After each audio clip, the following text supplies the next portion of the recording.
Sir, जैसा आपने अपने इंट्रोडक्शन में बताया था कि एमपी फॉरेस्ट के लिए कई रिमार्केबल अचीवमेंट्स रहे हैं, जिसमें घड़ियाल प्रोजेक्ट भी है और पेंगोलिन कंजर्वेशन को लेकर के भी बात कही।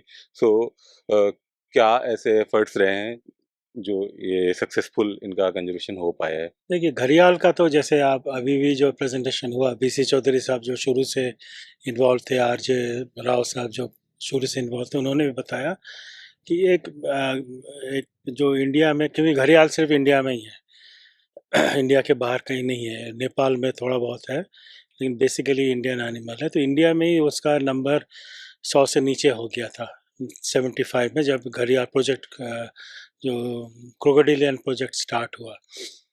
तो उस समय से लेके अभी जैसे हमारा अकेले चंबल में ऑलमोस्ट 2400 घड़ियाल है, तो ऑब्वियसली हम लोग सक्सेसफुल रहे उसको बचाने के लिए। लेकिन अभी भी थ्रेट्स जो है वो गया नहीं है।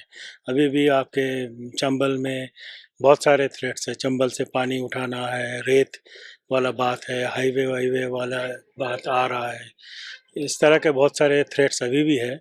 अभी जैसे मैं बताया कि अभी भी मतलब ये हम लोगों के लिए नया था कि पेट ट्रेड में, कि लाइव घड़ियाल स्मगल होके साउथ ईस्ट एशिया जा रहा है, कि वहाँ पेट ट्रेड में भी यूज़ हो रहा है। तो वो सारे बातें हैं। तो अभी भी हालांकि हम लोग बहुत आगे आए हैं। 100 से नीचे जो पॉपुलेशन था अभी ऑलमोस्ट 2500 है। 100 से नीचे तो ऑल इंडिया था। अभी एक केवल चंबल में ही जो हम लोग चंबल की बात करते हैं, उसी में करीब करीब 2500 है। तो एक तरह से सक्सेस है, लेकिन और भी उसको काम करना ज़रूरत है। जो पेंगोलिन की बात आप करें, तो पेंगोलिन क्या है कि पेंगोलिन एक के बारे में बहुत कम जानकारी हमको है। कहाँ रहता है, क्या कितनी संख्या में रहता है, बहुत आइडिया नहीं है।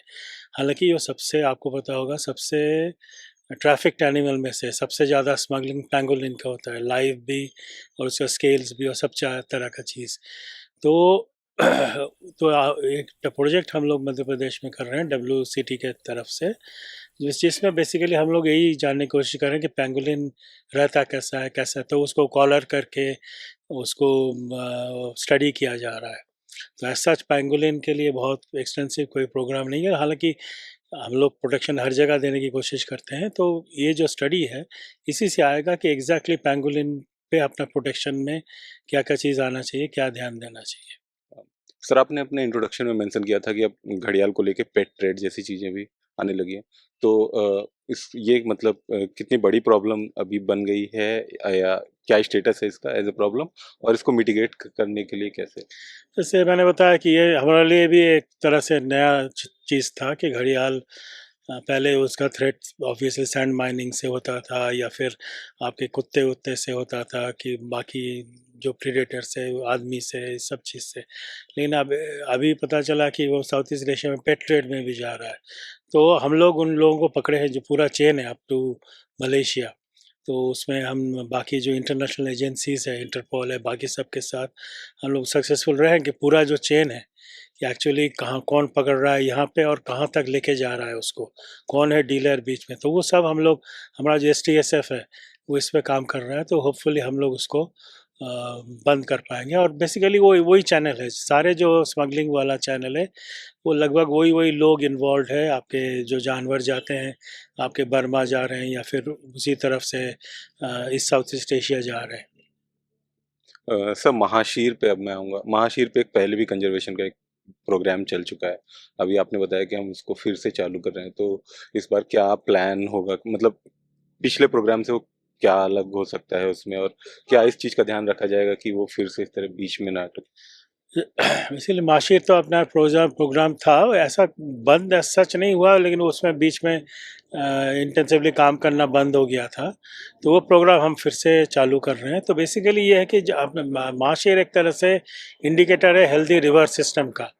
माशिर या कोई भी ऐसा मछली, वो उसके लिए ऑब्वियसली उस टाइप का पानी चाहिए। नदी में जो जो चीज़ होता है कि रॉक पॉल पूल्स है या फिर जो रैपिड्स है, वो सारे चीज़ होना चाहिए।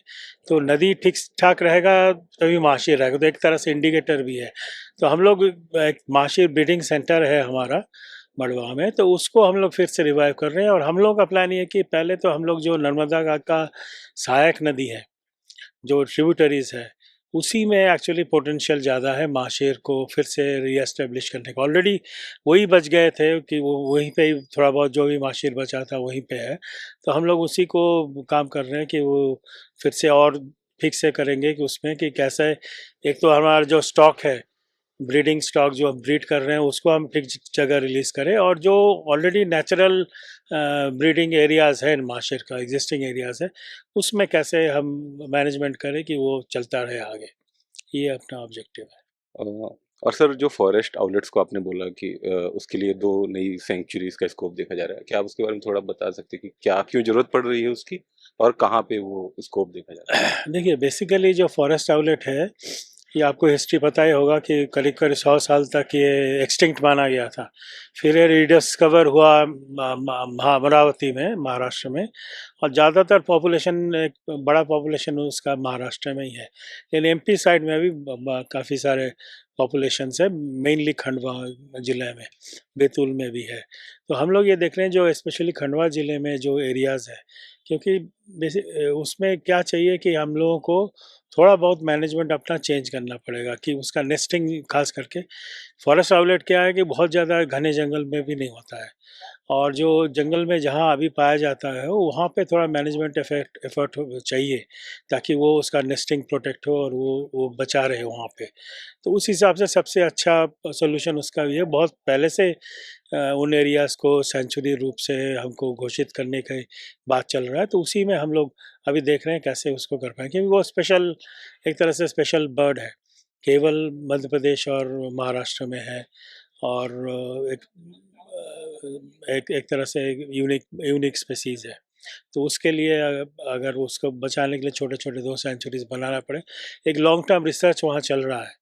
उन्हीं का रिकमेंडेशन को लेके उसी से हम लोग एरिया आइडेंटिफाई करके जो नेस्टिंग के लिए और बाकी सब के लिए उनके आगे के लिए जो ज़रूरत है, उसको हम सेफगार्ड करने के लिए सेंचुरी बनाना चाहते हैं। सर लास्ट में आपका कोई इस तरीके के इवेंट्स में और इसको लेकर के मीडिया कवरेज कितनी इम्पोर्टेंट है, किस तरीके से होनी चाहिए? अगर आप इस पे कुछ बोलना नहीं, चाहें? नहीं, बहुत इम्पोर्टेंट है मीडिया कवरेज, क्योंकि आप देखिए ये जो चौथा ये संस्करण है इसका, और ये बहुत अच्छा है कि क्योंकि बहुत पूरा जो ऑल इंडिया लेवल के जो एक्सपर्ट्स हैं जो इसमें मतलब पूरा ज़िंदगी उन्होंने इसी पे काम किया है, उन्हीं को इकट्ठा करना एक बहुत बड़ी काम है। एक तो वो इकट्ठा करके उनसे जो जो भी आपको सीखने को मिलता है वो आपको अगर आगे ले जा सके, वही उद्देश्य है। तो मीडिया कवरेज के बिना तो हो भी नहीं सकता। आप कितने लोगों को यहाँ फिज़िकली आप ला सकते हैं, तो बहुत इम्पोर्टेंट है। Thank you. Thank you so much sir. Thank you.